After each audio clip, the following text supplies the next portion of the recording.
All right, so welcome everyone to our fourth Community Networks training session. Today we're really excited to have a really great panel of people to chat with you all today about building and sustaining a network. So as our regular housekeeping disclaimers, please keep yourself muted if you are not asking a question or if you're not a speaker, because we do record these and we're going to make them available later. So it'll just be easier for others to watch back. If you have a question, please bring it up in the chat, or you can use a little raise hand function on Zoom and we will note that you have a question or that you have a hand up and we'll get to you. Like I said, we're recording all the sessions. You'll be able to watch it back later. You can send it to friends. If you happen to miss a session, you can watch a recording back and then email us that you watched it. We are taking attendance because we're gonna give out certificates at the end. And if you watch back the session and you have perfect attendance, you will get your certificate. Let's see, what else? I'm gonna put in the chat the link for our Indigenous Connectivity Summit. If you happen to be registered for the trainings, but not the summit, make sure you sign up for the summit. It's going to be an awesome continuation of our conversations that we're having here and the conversations that we're having in the policy and advocacy trainings as well, which I know many of you are also taking part in. And then I'm also going to include the link to this training with the password protected website in the chat as well, so you can see what's coming up and you can know where to access those recordings and whatnot. A few more things. We know that we use a lot of jargon and a lot of acronyms. So if there's something that you don't recognize, a word or an acronym, feel free to flag it in the chat. If you don't want to bring it up yourself, you can just private message me, and we want these trainings to be as helpful as possible and to be accessible to people who don't have, a background in the broadband industry. So just ping me on the chat if you don't want to just mention it in the chat to everyone, and we will answer your question.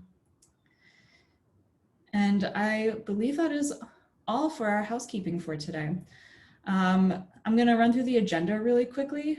First, we have Madonna, who's going to discuss some of the regulatory aspects of building and sustaining a network in the US, followed by Tim, who's going to offer the Canadian perspective.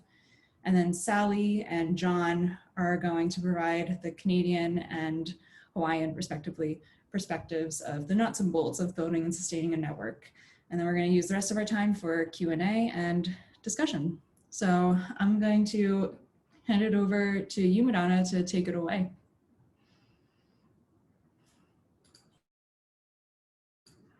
Oh, Madonna, you're muted.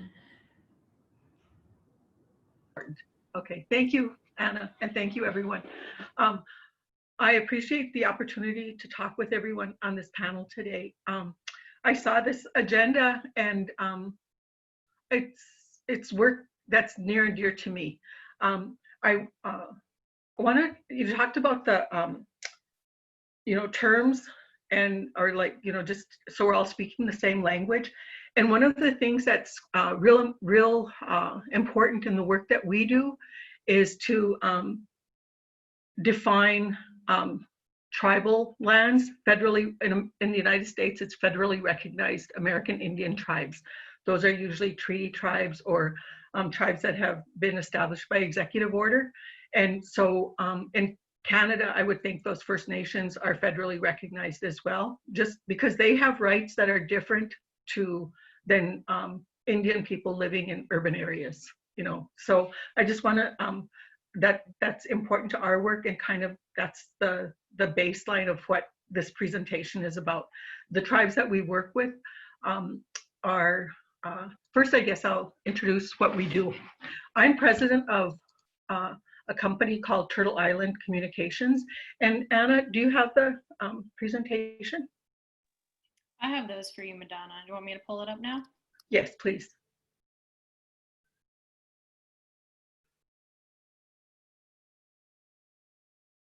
Okay.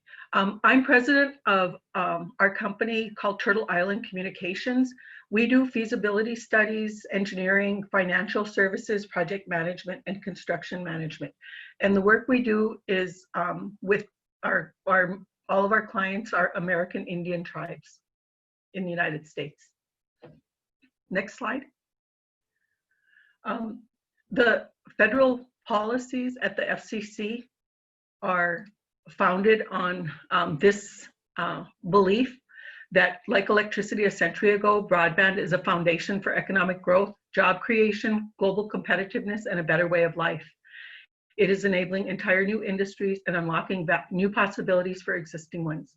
It is changing how we educate children, deliver healthcare, manage energy, ensure public safety, engage government, and access, organize, and disseminate knowledge. I use this a lot in things that I write because this is the Federal Communication Commission. It is a federal regulatory agency that really is manages all the laws, communication laws for the US. Next slide, please. Our communication policies and broadband policies are founded on principles of universal service and public interest. And the federal laws in the US are the Communication Act of 1934 and the Telecom Act of 1996. Now, I don't want to be too dry, but I would say that if this is, I'm going to go back to the title about this session is Sustainable Broadband Networks. The FCC is a key organization because they manage funding resources. They manage spectrum allocation. They're resource rich for everything that is necessary to provide better services to tribal lands. And I really key in on principles of universal service because it's not just a policy, it's also a funding mechanism. And public interest is tribal interest. And so those two things can be translated to mean what's good for our own communities. And with this slide, the principles of universal service are to have quality services available at just and affordable rates, access to advanced services, access in rural and high-cost areas, equitable and non-discriminatory contributions, specific and predictable support mechanisms, access to advanced telecom services for schools, healthcare, and libraries, and additional principles as deemed necessary by the FCC and the Joint Board for the Protection of Public Interest, Convenience, and Necessity. Those, I always translate these to tribal lands. And we know that in the United States, we're not up to those standards yet on tribal lands. Next slide, please.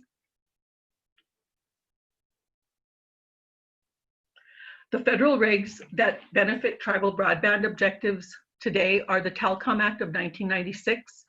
What that act did was it opened the door by establishing a policy. It's 214E6, which enabled tribal-owned entities to go, tribal-owned communication entities to go to the Federal Communication Commission for eligible telecommunication carrier status. And prior to that, there was no mechanism in place for the tribes to establish a company, a broadband or telecom or broadband company, to get that really key designation. And before that, they would have had to go to states. So the FCC, the Federal Communication, or the federal government recognized this. And the person who did that was who worked on that was John McCain. And you kind of remember, he's a senator from Arizona, and he's since passed. But that was really something that some of the tribal-owned telcos, there's probably about 15 in the United States today, and they were really, they created the path for other tribes to follow that wanted to do this. And then another federal regulation is through the U.S. Department of Agriculture. There's a substantially underserved tribal trust area provision in the one of the Food Conservation and Energy Acts.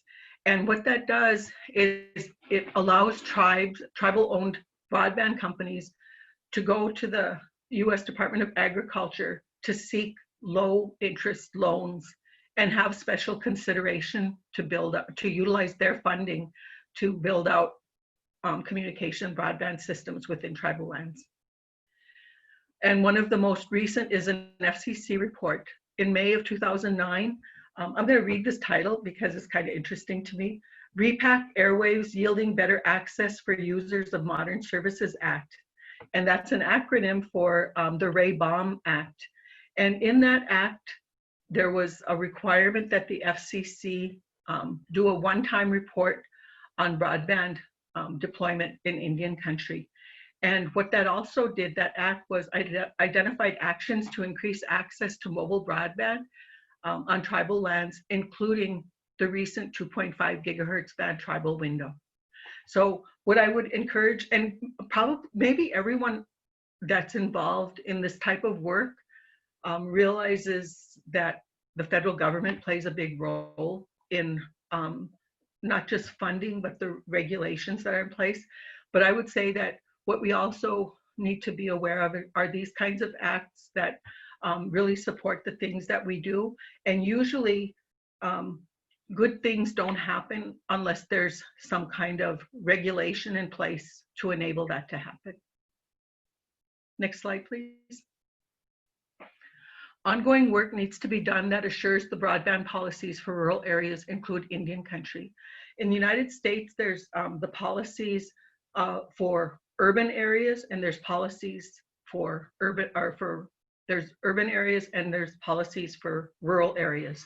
And a lot of those policies for rural areas haven't extended to Indian country, because we probably all realize, if we've worked or live in Indian country, is our land areas are typically the next level of rural. And a lot of our communities are pretty isolated, or there's parts of our reservations here that are isolated. So what I always, I always interpret all the rural areas to include Indian country. And Indian country is a term that's commonly used to include all reservations in the United States. And the federal telecom broadband policies are founded on the understanding that rural markets are not able to sustain themselves and require cost supports, and i.e. high cost funds to support the provision of broadband services and operations of providers that serve rural areas. One of the things that we often hear when we work with tribes is, how are we going to pay for this? And our goal is this, to build out broadband, or it used to be telecom services, but now it's broadband. And what we know that we need to do is get access to the same cost supports that are available for rural service areas. And it's real key to understand that the federal policies recognize that rural markets are not sustainable without those cost supports or subsidies. Federal policies are founded on the belief that access to and the use of broadband services impact communities' economic futures and the quality of life for its citizens. And as people who care about these communities, if we're tribal members, if we're people who work with Indian tribes, we have to recognize that all of these laws are for us too.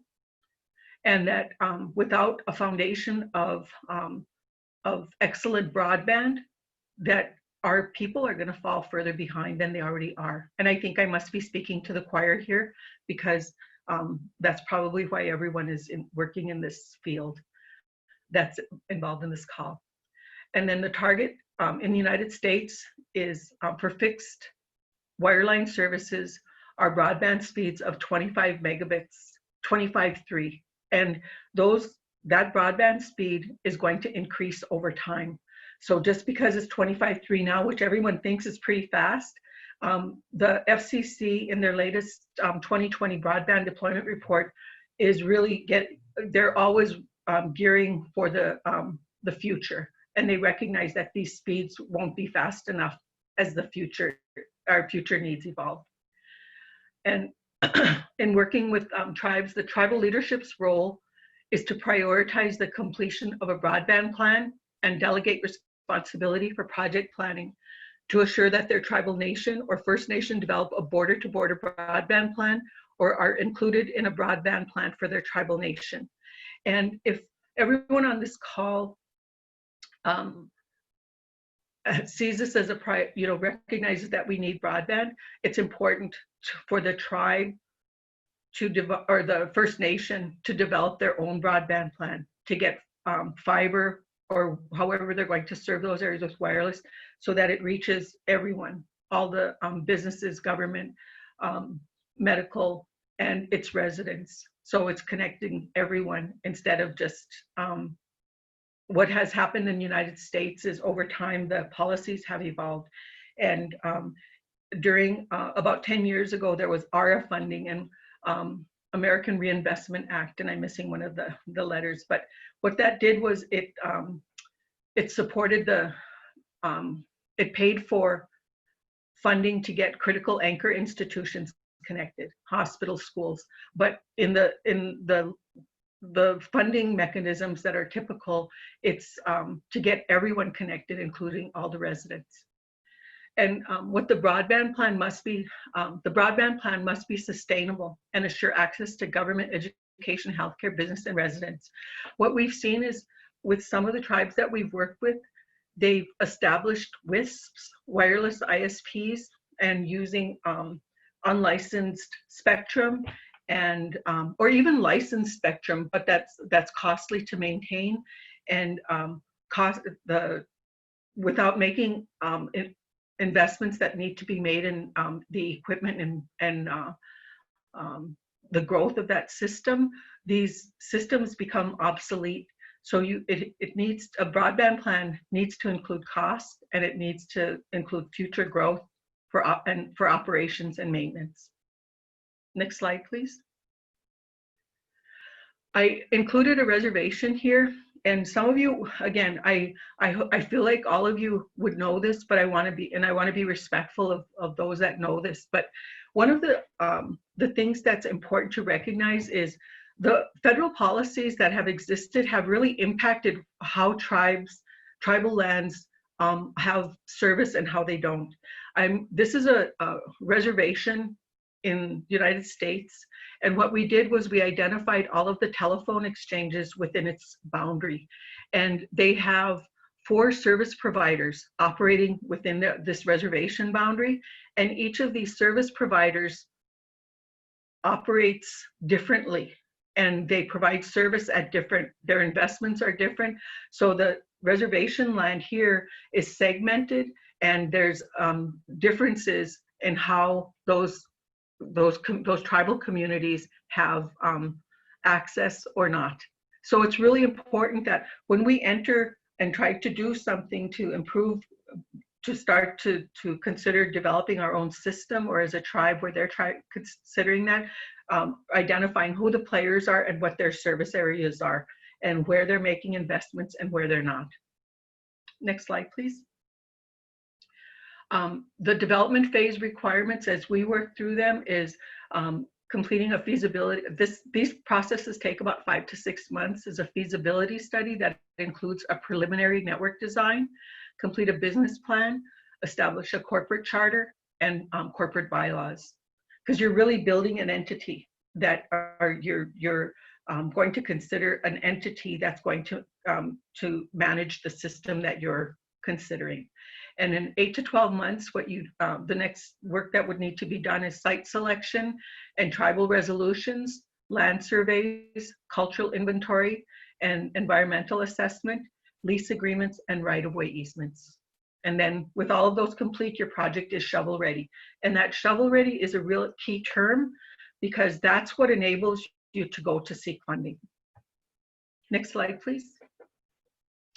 The implementation phase requirements for 5 to 6 months is financing, seeking financing from grants, loans, private investors. And I'm saying private investors in the US, sometimes tribes, sometimes tribes are able to do partial investments themselves, or can ask other tribes that are more fortunate than they are to assist.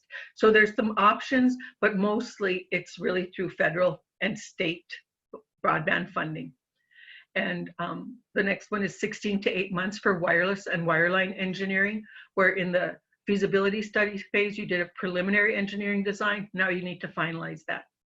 And then in 18 to 24 months is doing all the regulatory work associated with that, which includes, and this is not a straight path, but it includes starting to work with the FCC and figuring out how you can create a roadmap to get to become the designated service provider by the federal government within your service area, within the tribal lands. And then 8 to 12 months, our construction is a good construction timeline. Next slide, please. Tribal economic diversification and broadband infrastructure.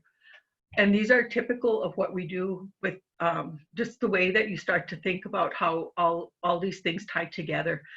We incorporate federal and tribal regulatory requirements, negotiate and pursue system acquisition where fiber investments have not been made.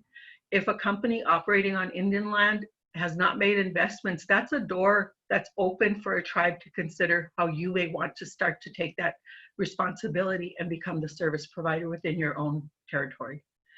And then utilize broadband engineering to create a fiber or wireless IP broadband network design, create a funding strategy, implement the network design, build, operate, and manage the system. Next slide, please. That concludes my presentation, and I'll go back to what the topic was, is building a sustainable network on tribal lands. All of these processes that we talked about, that I talked about within this presentation, have enabled us to work with multiple tribes in building sustainable networks. So I appreciate your interest in my presentation, and I'll take questions after the session if you'd like. Thank you. Great, thank you, Madonna.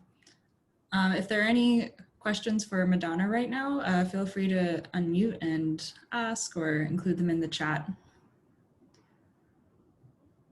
I'll give it a few seconds for anyone to pose those questions.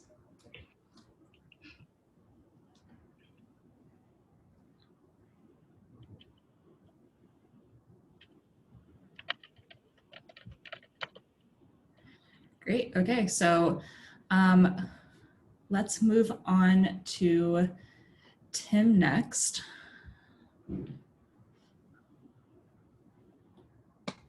Okay, good afternoon, everybody. I will get right into my PowerPoint.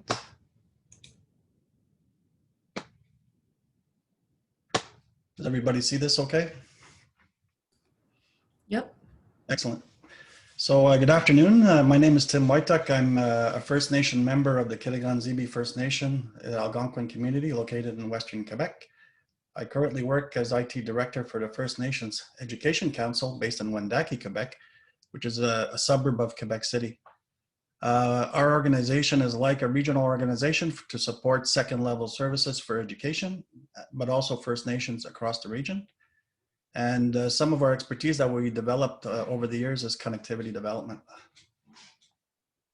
So my presentation today is to talk about our work in being involved in the regulatory interventions with the Canadian Radio, Television and Telecommunications Commission, short for CRTC. The First Mile Connectivity Consortium, or FMCC, is an association that I'll talk about today, which is the lead association that leads the interventions with CRTC. So just to provide a brief overview of the association, the First Mile Connectivity Consortium was developed by partners early on, one of which was our organization. We needed to have some kind of structure which received the voices from all First Nations across Canada that would advocate the issues of broadband to CRTC. So that was sort of our founding principle, since similar to what Madonna was speaking about the gaps, there's gaps here in Canada as well, and we're trying to influence framework changes in policy with the CRTC, and I'll speak to some of those advocacy work we've been doing. The website is below there, firstmile.ca. Just to begin, some of the common principles of First Mile, the digital networks designed and built within region community needs as a starting point. Regional and local ownership and control of digital infrastructure, operating costs for anchor tenants, support connectivity, as we all know, they're a big supporter of that. Training local support staff and community jobs, sustainable digital technologies to meet regional and community needs. So what we're doing in all of this process is to provide evidence on lack of reliable and affordable broadband in Indigenous and northern regions of Canada. Highlight role of Indigenous communities as providers and not simply consumers of broadband services. Propose a Northern Infrastructure and Services Fund, and this is something I'll speak to about our advocacy work shortly after. Some of the recent activities or interventions we've been involved with. Mid-October is a deadline actually for the Broadcasting and Telecommunications legislative review. So we're part of that process, and we'll be submitting a paper or argument in regards to accessing transport networks and supporting structures. In other words, we have big issues here using aerial infrastructures to run our infrastructure, pole infrastructure. So that's one of the big issues that we have. September call for comments. This was done last week, I believe, or the week before. We participated in a CRTC session to review the Northwest Tel regulatory framework, which is the northern area of Canada. And they're implementing a policy there for the north, the far north. But there was an entry for us to be to comment on how Aboriginal or First Nations communities are managing connectivity services in the north as well, in the far north. So we were happy to participate on that. 2019 was a big year for, not a big year, but it's a year where we participated in, again, being involved in an intervention to explain the barriers for broadband development. And part of this, as you can see on the screen here, is access to required transport services, access to support structures. For example, I know Sally, you might speak to the dark fiber. Having that information accessible to First Nations broadband organizations. This is all hard to get for us today. And again, the wholesale issue of costs, that's a big issue for the far north to sustain those services. So just to get back to our early intervention in 2016, the FMCC was actually developed in 2015. So we sort of developed in time for the CRTC intervention in 2016. We argued for broadband to be a basic service instead of telephone. Right now, it was telephone.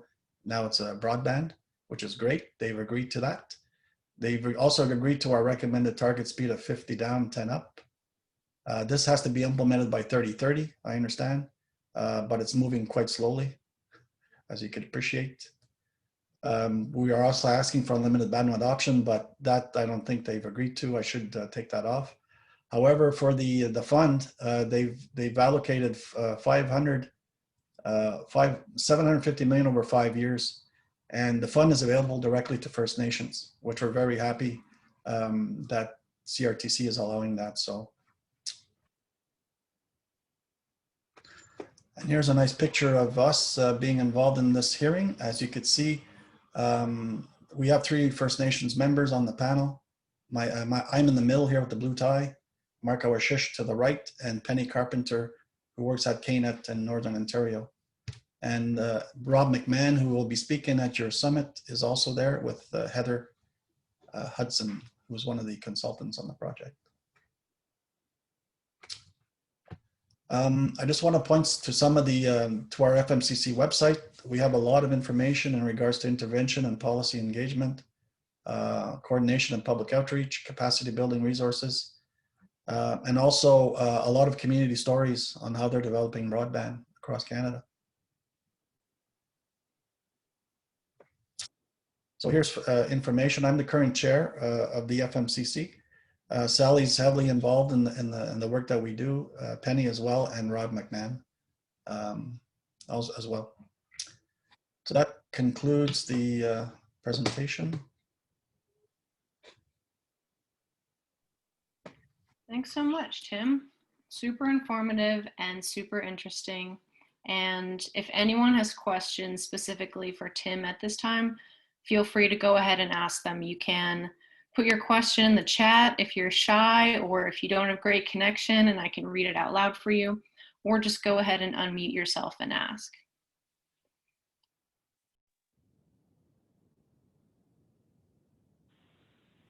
So we have a question in the chat from Michael, and he asks, can you talk about the Universal Broadband Fund recently announced? I believe that's an American term, if I understand correctly. I honestly do not know of that one per se. I was hoping Madonna could help me with that one in terms. I've referenced to the information on the FCC document, but I'm not sure of the current, the current fund offering. So I'm not able to provide any information on that. Sorry. I can jump in there. Okay. Yeah, Madonna, that would be great. Thank you. Okay. The Universal Service Fund was, that's what the funding, the communication funding in the United States was called in the legacy, with what they call as legacy support. And it's really, you know, getting used to the terms. What was the traditional funding mechanism that was available, or support that was available through the Federal Communication Commission? And that was for voice services typically. The transition to broadband in the United States for broadband regulations and funding it's now called the Connect America Fund.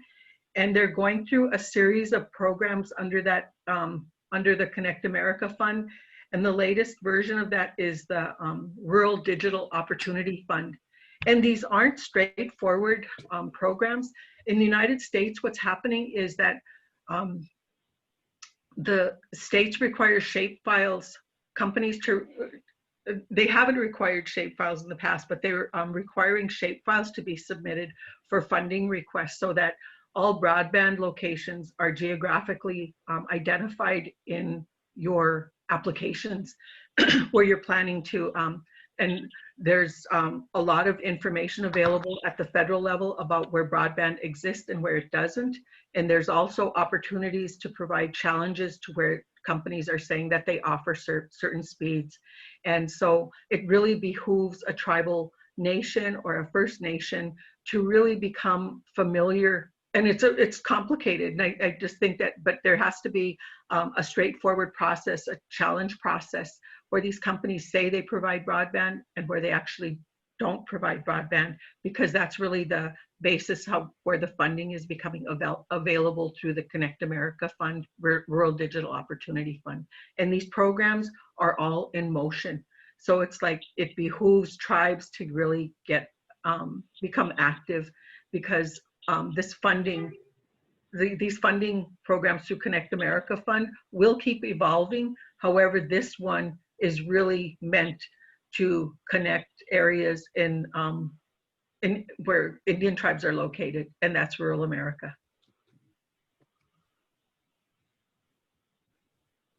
Thanks, Aaron. I noticed that you're providing answers to the Universal Broadband Fund for Canada, and I look at the website and you're right, it's not ready for launch yet.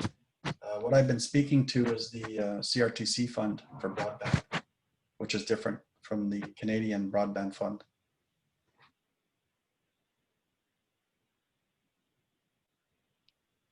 All right, thanks so much for that additional explanation, Madonna, and thanks, Tim, for your presentation. So we're going to move on to Sally at this time. Sally, would you like me to share your resource or your video? I'll let you know. Okay. I am the general manager of Western James Bay Telecom Network. And our company is a not-for-profit created by the Mushkegowuk Tribal Council, and we operate in Treaty 9 territory in Ontario, Canada. So that is the west side of James Bay. I just wanted to preface my remarks by saying that the reason why we are doing what we are doing is because we believe that the Indigenous perspectives matter if we are to be a better society. Sarah, could you play the video, that short clip? It just is an example of the work we're doing now to deploy fiber to the home. Absolutely.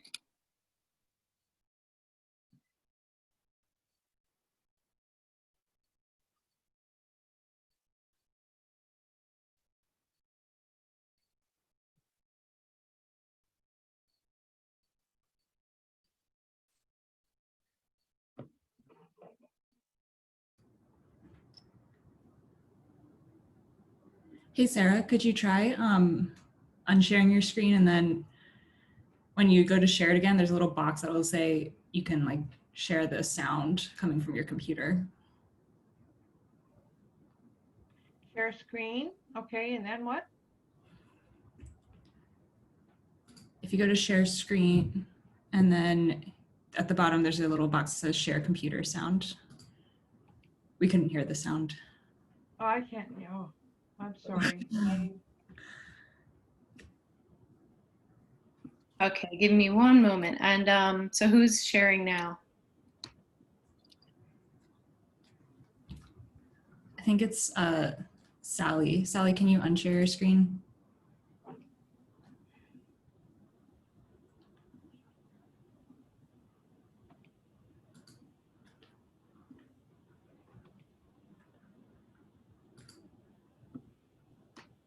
I'm not sure how to do that. What? Hmm. I see mute my audio, stop video, rename, unpin video. Here, you know what? I think I have your video pulled up. I think I can stop your screen sharing and I can just.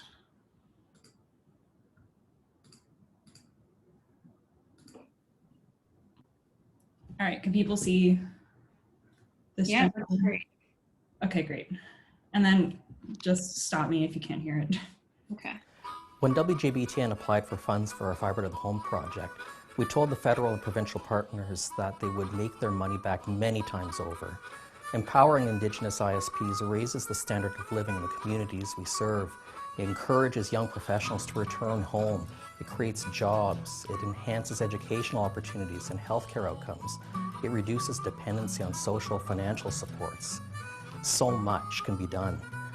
Canada cannot move forward towards an innovative future without empowering Indigenous ISPs. There is enormous economic potential in our remote and rural First Nations, from the youth especially.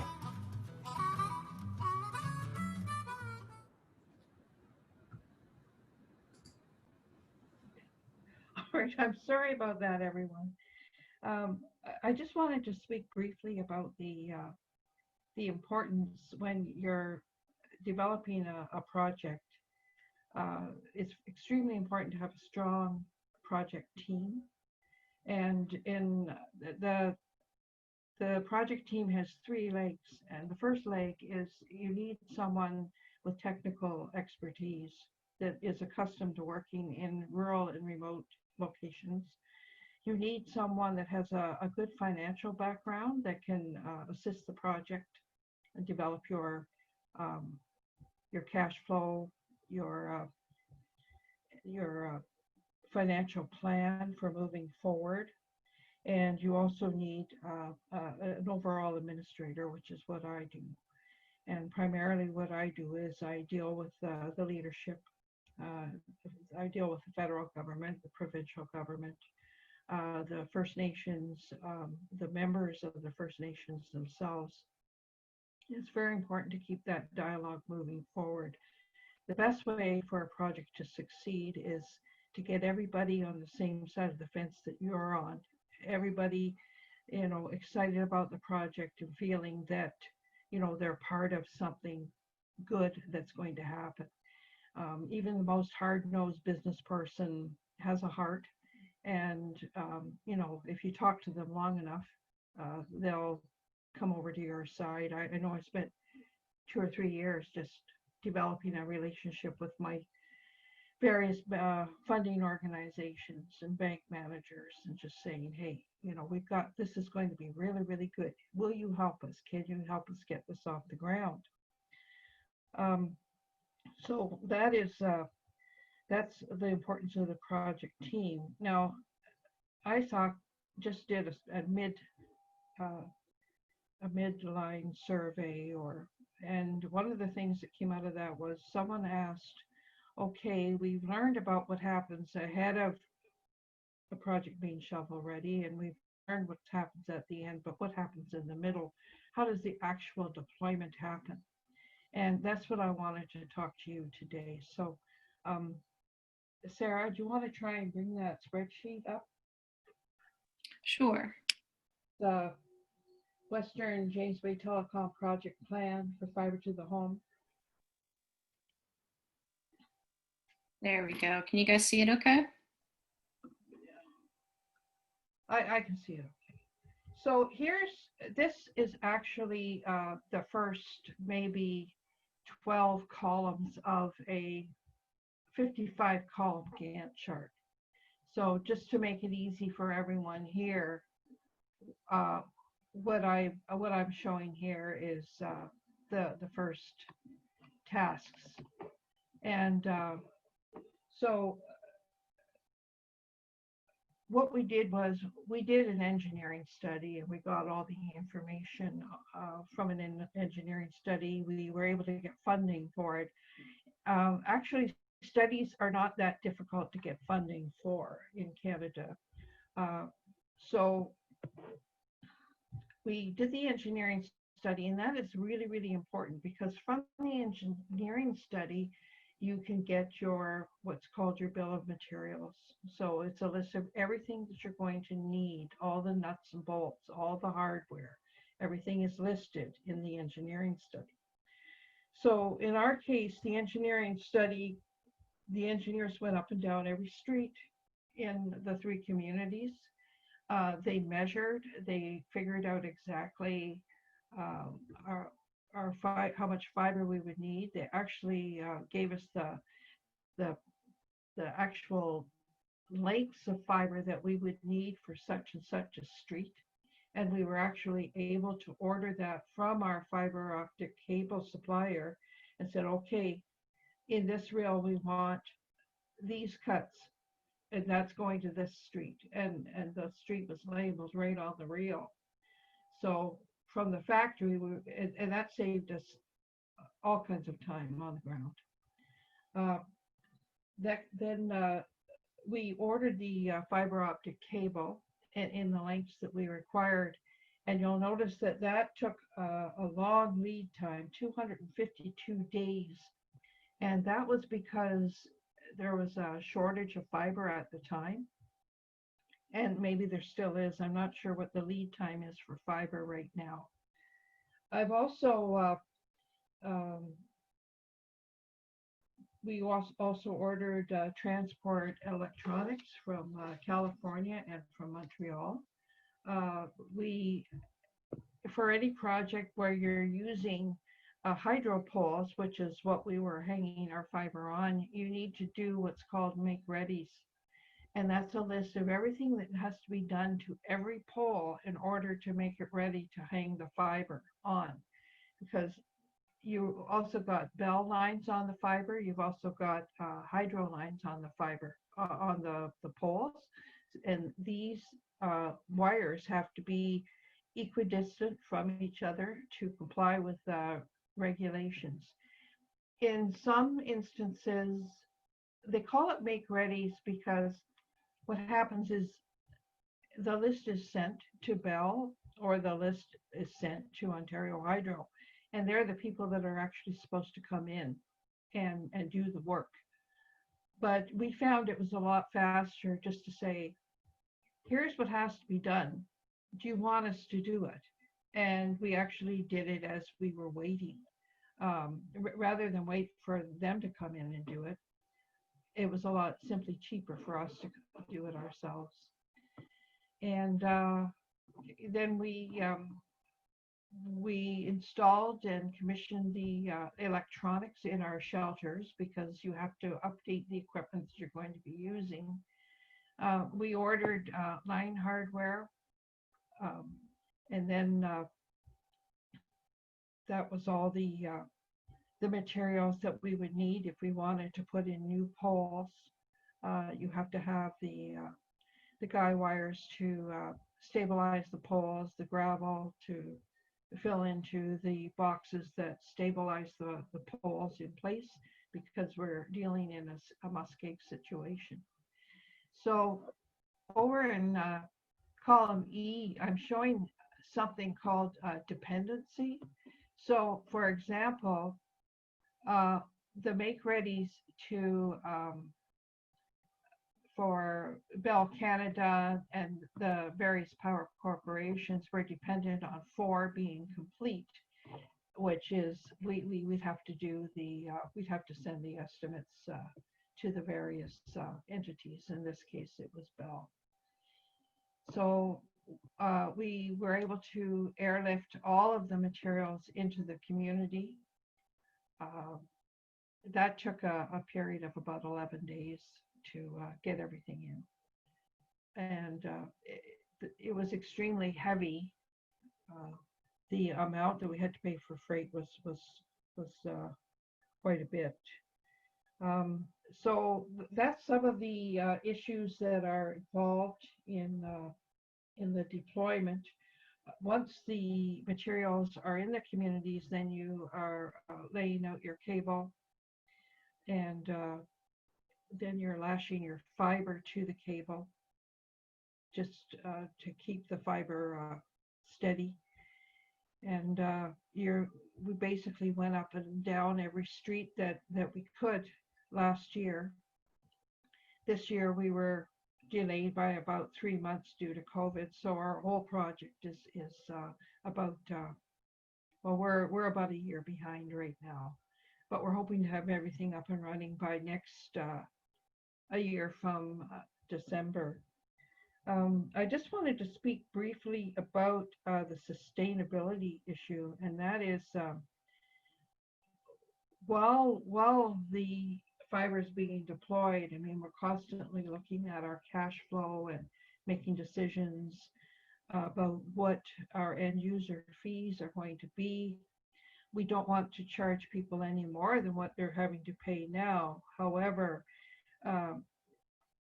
we have to look at restricting funds and setting funds aside so that in the future, if you have a fiber break, you need to have the goods available in the communities. You have to have those spare reels in place so that you can replace the fiber. You also have to think about setting aside money so that you can create what's called path diversity, so that if anything happens to your fiber, you don't want your communities just relying on that one fiber link. You want to have a backup, either a redundant fiber link or a satellite. The other thing that you want to look at is your cost of goods sold, day-to-day operations, and Tim touched on that a little bit. The price of bandwidth is very, very high right now, and I haven't been able to quite figure out why it's so high. No one seems to be able to give me an answer. So, but I can tell you that the price of bandwidth that we are paying now has increased 40% in the last 4 years, and we based our business case on the price of fiber going down per meg the more we bought, not up, but it's actually been going up, which is jeopardizing our business case. So that's all I really have to say. I just wanted to go in a little bit into the nuts and bolts, and I certainly want to leave time for John's presentation, because I think we'd all like to see some pictures from Hawaii. Okay, all right, that's it for me.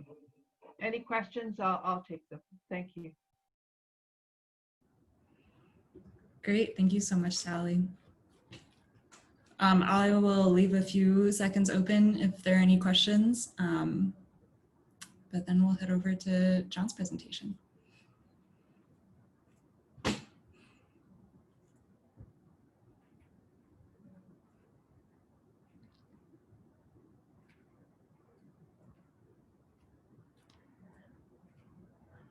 All right, hearing nothing. John, we're ready for you. I was hoping for some questions. Hello, everyone. Good morning. Still morning here in Hawaii. I'm going to share a presentation here. Right.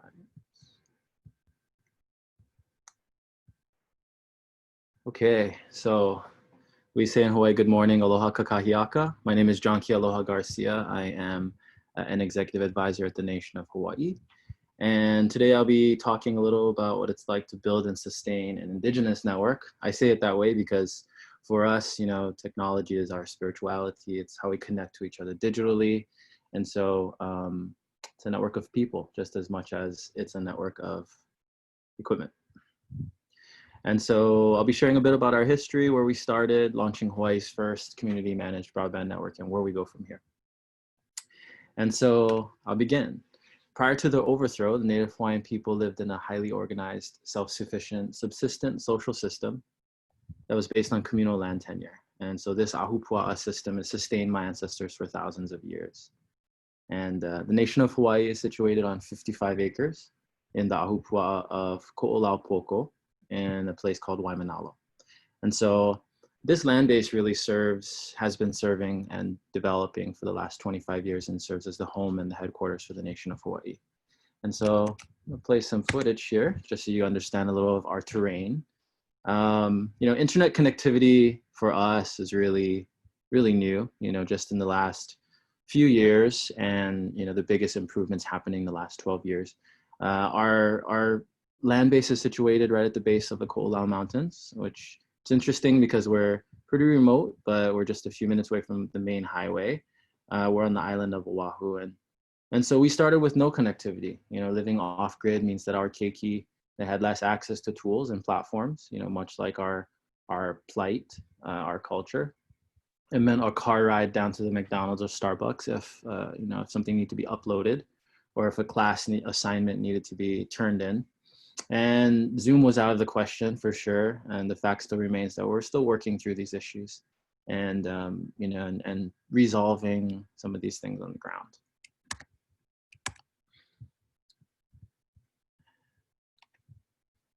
And so we started off with like satellite cell tower. You know, there were a few subscribers, very expensive. It was spotty at best. Some of the weather implications at the nation of Hawaii, as you could see, are definitely issues. We graduated to wireless hotspots and clear wire. We had AT&T hotspots as well until last year, working with ISOC and the Indigenous Connectivity Summit helped us to build out our community broadband network. And so, you know, for us, this network, like I said, is less about technology, it's more about people. And so, you know, with amazing partners, Internet Society, MuralNet, and equipment, we're using BiCell's equipment. Our internet provider providing our backbone is Hawaiian Telecom, and we have amazing partners at the state. Hawaii's Broadband Strategy Officer, Bert Lum, been such an amazing help for us to be able to take this on by ourselves. So I'm gonna hop over to another video here. And so just to show some footage of our actual build out. So our network build out took place over about a few weeks. It was very quick turnaround time. You know, we did everything from trenching to planning, wiring, and the installation of the eNode B cell towers and the equipment on each hale, just like the one that you see here. And so, you know, it was hands-on. The community participated in wiring everything up. It gave our citizens buy-in. You know, it also taught new disciplines and continues to connect and inspire people.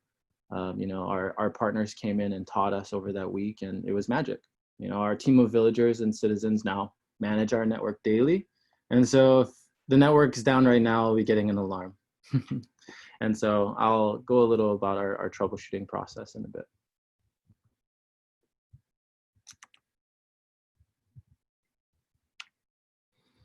And so the nation of Hawaii, the broadband network is powered by a fiber backbone. And you can see a small slice here of our network. And let's see here. So it's actually pretty simple. We have two bicells, enode Bs, enode Bs. I have a hard time saying that. And those enode Bs power 10 CPEs. And so the network at any given time, we're serving 50 to 200 sessions. And so this allows us, using this technology, it allows us to send the signal across the land base without too many issues. You know, I think some of the biggest implications are weather and you know, wind. And this is what our network looks like from the sky. This is just a simulation of our network. So you can see that we're situated here, and I obviously left out details just not to preserve the network security. And let's see here, I'll move into a little bit about what we've learned. So the past 12 months of rigor, I would say that, you know, launching a community network is really the start. Maintaining it is where the real test kicks in. I think, you know, all Indigenous people can attest, they know their land best.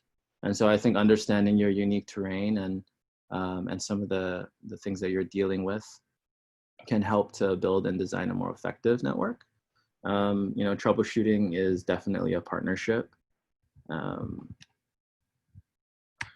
see here.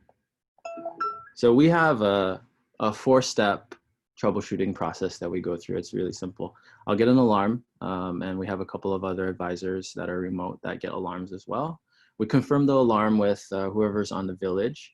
And once that alarm is confirmed, then we move toward troubleshooting.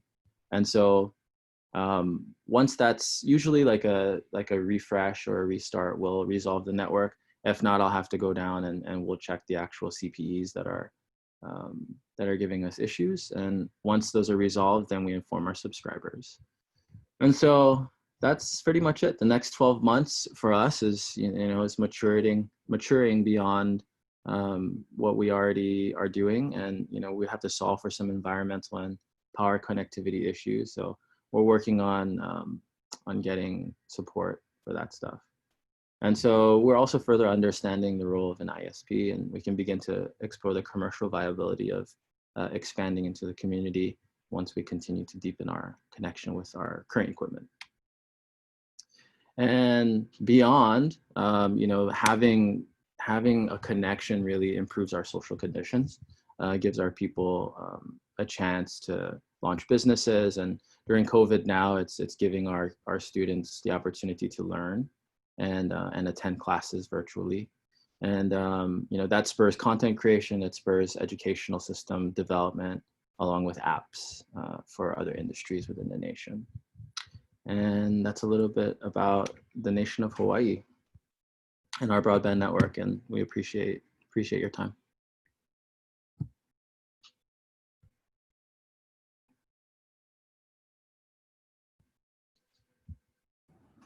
Awesome. Thank you, John.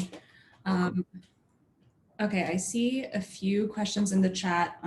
One question that I want to bring up first is FOD posed a question a few speakers ago, and I just want to make sure that we get to it before we get to these more recent questions. But FOD asked, do you think that satellite options in the future will offer any relief from the dependency on infrastructure providers such as Bell? And he also mentioned projects such as Starlink. I can go ahead. Sorry, Sav. Yeah, I actually spoke to Tim directly about that, but I'd love to hear anyone else's comments just on, you know, where satellites going and some of the new technology. And has anyone actually started to, like, for example, Starlink, has anyone gone on the beta program to actually test some of this gear so far? Thanks.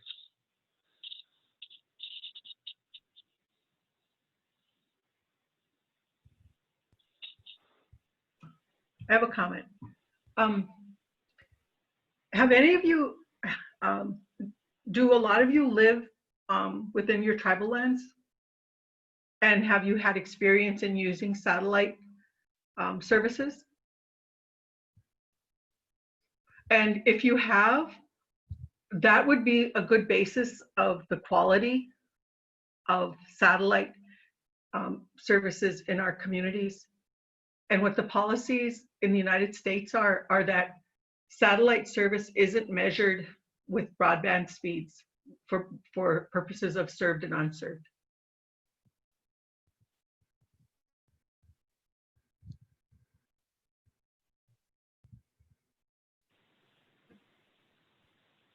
So just to fill there, at the nation, we don't have any experience with like satellite. We had like cell service through satellite dishes, but it was very spotty. And I know we've spoken to some other satellite providers for providing some redundancy to our current network. And so I don't know if anyone else can speak to that.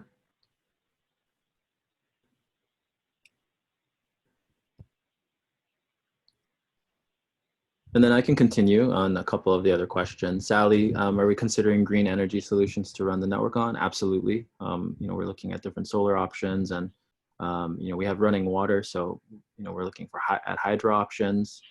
So it's something that it's been something that has really caused a lot of downtime for us, and so I think more solid power solutions in our areas would help. And if you have any suggestions, we'd love to hear them. So as far as managing economics, everything is managed by volunteers essentially, and it's managed by the village itself. And so if something goes down, the village knows about it. If someone on the ground there can fix it, then they go through the procedure to actually do the diagnosis. And if they need further help, then I'm usually on the phone with them. And so as far as budget goes, we put our time to make sure that our network runs. And that's something that we're growing from, while we're in maturing capacity, we can start to develop those systems. And I hope that answers the question. Fiber does not run between houses. We have a node that connects to our cell tower, the eNode B, and that is a line of sight connection to the CPEs that are mounted onto each house.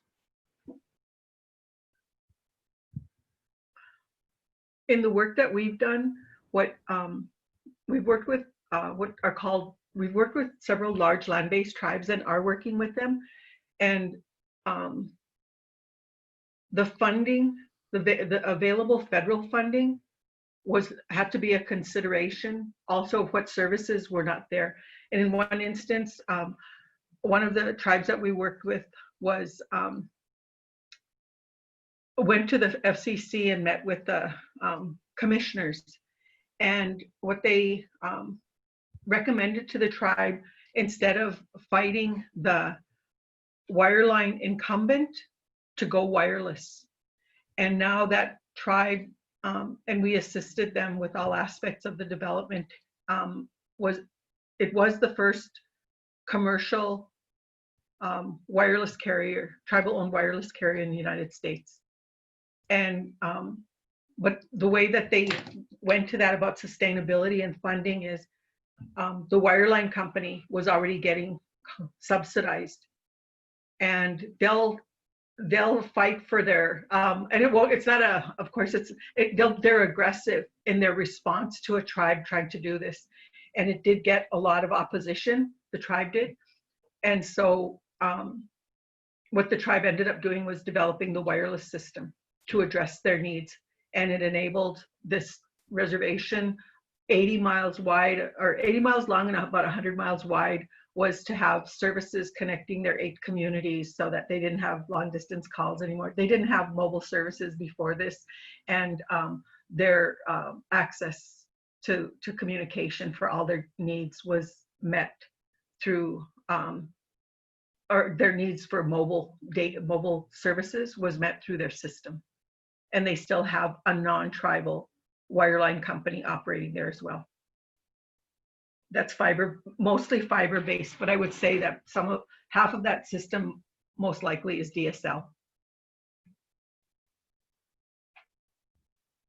Amazing, thanks for sharing, Madonna.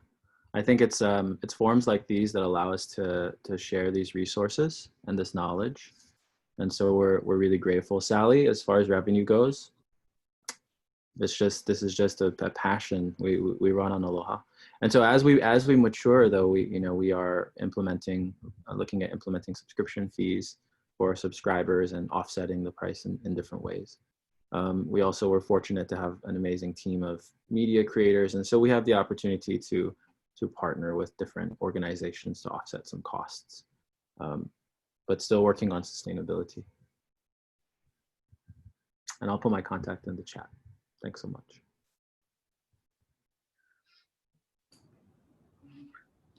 Great, thank you. So we just ran through a lot of the questions. Are there any other questions that people have? Feel free to just unmute and say it out if you'd like.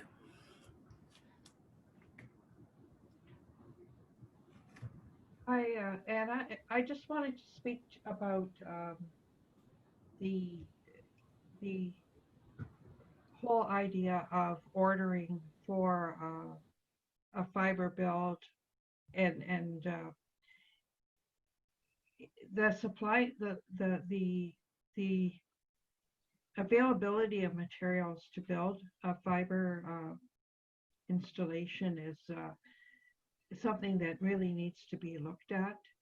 You need to make sure that your order has been received, that you know, your supplies are going to be there when you need it and they're going to be shipped, because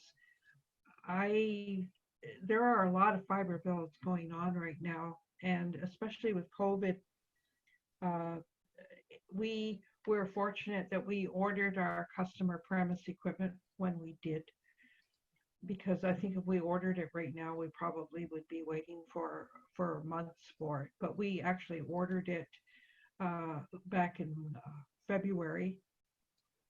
And my assistant general manager said, well, you know, do we want to order all the units, like 1,000? And I said, yes, we're not just going to order 300. We're not, and hope for the best. I'd rather have it in my possession and be sitting on it so that I know where it is, rather than be waiting for it, because everything is so up in the air right now. Any kind of a build right now, you basically need to follow Murphy's Law, which is if anything is going to go wrong, you know, you have to be prepared for it to go wrong and not lose it. Just keep moving ahead and maneuvering around those obstacles as you come to them, and just don't give up.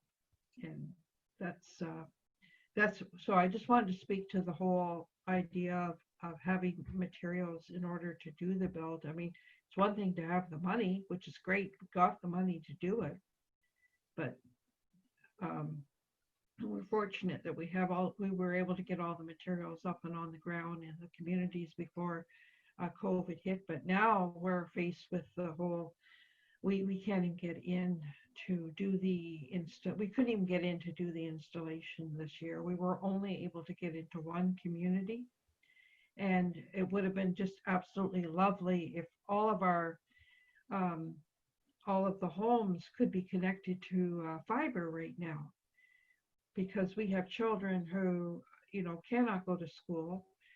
There's the school, I just found out this morning that school in Moose Factory won't even send home paper packages of schoolwork for the children, because they're afraid that the paper packages are going to have this virus on them. So that's how critical the internet has become for the education of of our population. So we'll just keep moving forward, and I just wanted to mention some of those obstacles that we are facing. The other thing too is, and that's why I was asking John about revenue, is it's always a good idea to have the plan eventually to diversify into different areas. So for example, for us, we are going to be offering a television, we're voice over IP. We're planning on branching into those areas.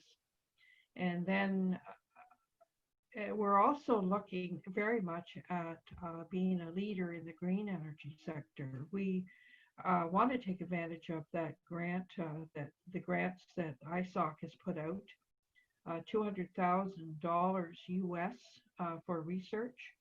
So right now, Western James Bay, we're actually reaching out to various universities, and we are looking for ways to partner with people, students, researchers in the energy sector, and so that we can power our network using green energy, if at all possible. I'd like to, I don't know, I'd like to just insert here the competitive, the need for competition and being able to select different vendors based on competitive bids, and the importance of doing that.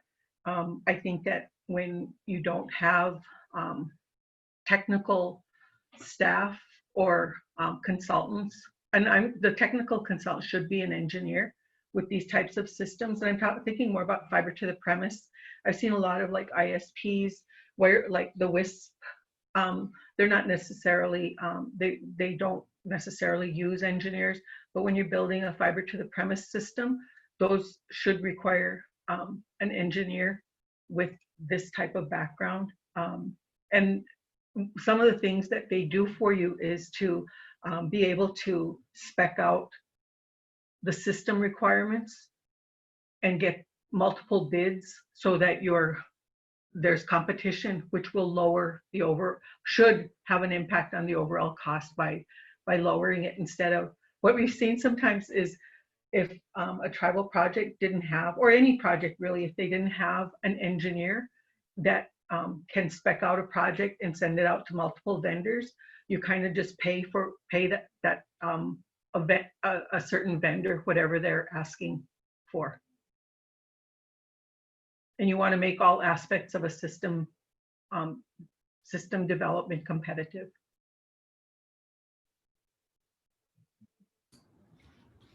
Thank you for those comments, Madonna and Sally. I see a lot of good discussion going on in the chat, and I noticed that Wayne has a question. Wayne asks, do you have any other good examples of Indigenous and non-Indigenous communities working together to provide regional connectivity? We heard about North Shore Broadband last week. I think that would be my story. We did get requested by 2 communities located on the North Shore of the St. Lawrence in the eastern part of Quebec, the province of Quebec, to work on developing a connectivity solution for them. And given that the local incumbent, TELUS, was developing a project, we wanted to ensure that their interests were not protected, but advocated, and in terms of services and pricing and what have you. So we did help them. And in the work that we were doing, that the First Nations led, the municipalities came on board because they have no resources either. This is a part of the province where it's very tight, very tiny, fly-in communities. So we had them on board as well. So at the table, it came down to 15 representatives, and we're meeting with TELUS. We had an engineer, like Madonna states, it's very important to have that expertise on your side, because when you're talking engineer to engineer, you need that expertise when you're at the table with the telcos. So through our research and work, we found that there was diversity in the area that the incumbent didn't mention. So we've asked them, we questioned them on it, and it turns out that their solution included that diversity, that alternate path. So anyway, it was a good experience for us. And it was a sort of a really complete project in a sense where everybody was part of it. And it was led by the First Nations communities. So anyway, we could provide more information on that. Just send me an email, and I think I could get you more information on what came out of it. Great, thank you, Tim. There's also a lot of info in the chat regarding Aaron's question, which was, do community fiber builds compete directly with resources and materials with large telecoms, or are the suppliers different / indirect competition? There's a lot of conversation going on in the chat about that, but if any of the speakers have anything to add, feel free. I could say that it is. We had a few projects here, and we applied to Corning, and everybody applies to Corning, and the demand for the last 2 years has been overwhelming, and we've experienced big delay. So we do compete. Anna, we found in our neck of the woods that the large telcos weren't interested in working with us. They basically wanted us to pay them to go in. So we just decided to do it ourselves.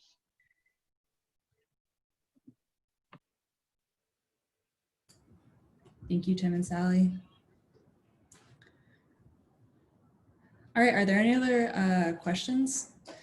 Feel free to just unmute and ask, or you can send me a question in the chat and I can read it out.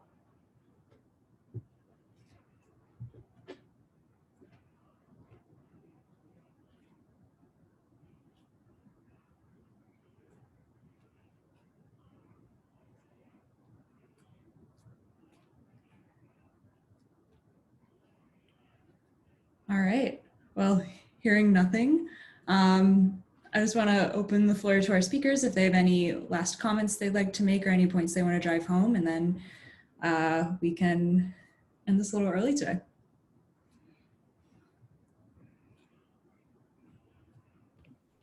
I just wanted to thank the Internet Society for offering this training. I reached out to a lot of people that I know in my network across Ontario, and I see quite a few people from Fort Albany, Attawapiskat, people that work for Anishinaabe Nation have joined, and I think the internet is a massive, huge area. It's like medicine. So like nobody knows absolutely everything there is to know, and no question is too stupid to ask. And I think as long as we can just keep educating ourselves and educating others, my concern is that the people that are making policy at the various tables right now, especially in the time of COVID, are not making decisions based on correct information. The whole question of IT, transport, connectivity, it needs to come into the mainstream. It should not be a matter that's dealt with by a department that doesn't know anything about it. So I think what happens is that the whole idea of connectivity is not getting the attention, or has not received the attention it deserves, but it certainly is getting people's attention now. So we are asking our leadership and working with our leadership in our territory to have us at the table. Have us at the table as a resource, so that when the decisions are being made, we can tell you whether or not it can be done, whether or not it's feasible. For example, we just spent the last month working with the education authorities in our region, trying to figure out how are we going to offer education to our children if they can't go to school and all they have is a wireless connectivity that is I don't know, 2 megs, like just very, very poor internet connectivity. They're not going to be able to talk to their teacher or see their teacher. And then, of course, as I've said earlier, the schools are reluctant to send home homework packages. So you've got an entire population of young people that are not able to receive an education. And that is going to have an impact on our economic prosperity. So the people that are making decisions right now need to have people that know something about IT sitting at the table while they're making these decisions. And thank you everyone for this, and to my fellow panelists, Tim, John, and Madonna. I've learned a lot. I appreciate everything that I've learned. John, I sent you my painting of Wamanello. I don't know, did you get it? Got it. It's beautiful. It looks just like what I saw yesterday. Okay. All right. Thanks. I have something to kind of conclude with is one of the reasons that I was kind of like asserted myself in saying I'd really like to be on this panel. I think there's a sense of urgency, and the communities that I worked for a large what they were called as regional bell company early in my career, and really saw firsthand the lack of investment that went on in the United States on tribal lands. And now we're at this place, like Sally was talking about, our communities are at risk of being left further behind. Our children are going to, and the people that we care about are going to be further behind in our education, healthcare, economic development without the tribe, these First Nations or tribal nations making plans that are coming from inside the tribe rather than someone coming and offering a solution for them. Really, you know, the need to have a broadband plan. And really, I know as sometimes as Indian people, what we don't do is we think we have, you know, we've been here for a long time and we'll be here forever. And I guess one way that I think about this is that we are, whatever generation you're from, this is the 7th generation. It's our time to act, and that the need is, or the work requires a sense of urgency. And we don't have, I mean, we have all the time in the world to do things, but the reality is that taking a lot longer by not doing those things that we know how to do is going to affect the communities that we care about in a really detrimental way. So, and I also want to thank the Internet Society and Tim, John, and Sally. Thank you so much for allowing me to be on this panel. Great. Well, thank you so much to our panelists, and thank you to everyone who joined us today. I thought this was a really fantastic session. And like I mentioned in the chat, I'm also recording the chat, and I'm going to take out all the private chats because there's so much good content in the chat. And so we're going to post that with the recording as well. So thank you all. Really appreciate it. And I'm going to stop recording now, and have a great day.